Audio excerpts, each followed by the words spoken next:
Unis comme un seul homme, Quinois et Quinois, tous âges confondus, étaient impatients de revoir le premier des Congolais. C'est juste après la pluie qui s'est abattue ce jeudi matin, pluie de bénédictions, que l'avion transportant le couple présidentiel s'est posé sur le tarmac de l'aéroport international d'Ndjili. Le président de la République, Félix Antoine Tshisekedi Tshilombo, accompagné de la très distinguée première dame, est rentré au pays plein de vitalité. À sa descente d'avion, le président est salué par les présidents des deux chambres du Parlement, le Premier ministre, le gouverneur de la ville de Kinshasa, son directeur de cabinet et plusieurs autres autorités présentes à l'aéroport.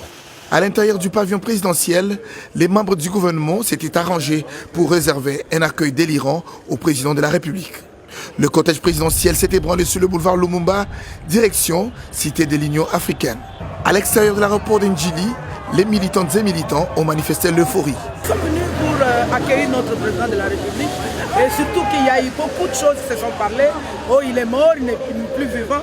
Alors on s'est dit, nous allons cette fois-ci arriver à l'aéroport nous-mêmes, le voir, pour que nous puissions savoir comment parler aux autres personnes qui sont dans le province. Il est bien portant. S'il était malade, il ne devait pas venir. Il a en bonne santé. C'est comme ça qu'il est venu. Nous sommes très contentes de voir notre président de retour.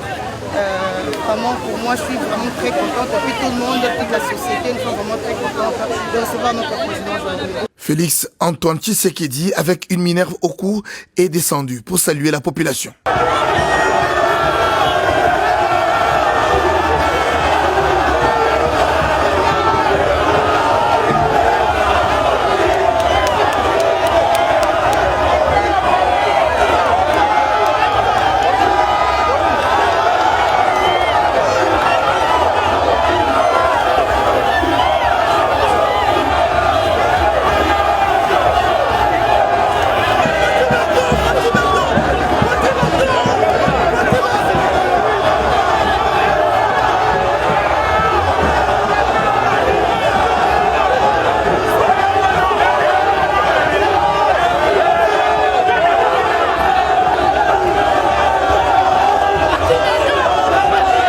Aussitôt arrivé, le chef d'État, en un bon père de famille, est allé compatir au malheur qui est arrivé aux habitants du quartier des Bonhommes dans la commune de Matete, victimes de l'incendie causé par les mauvaises conditions d'entreposage du carburant la nuit du mercredi.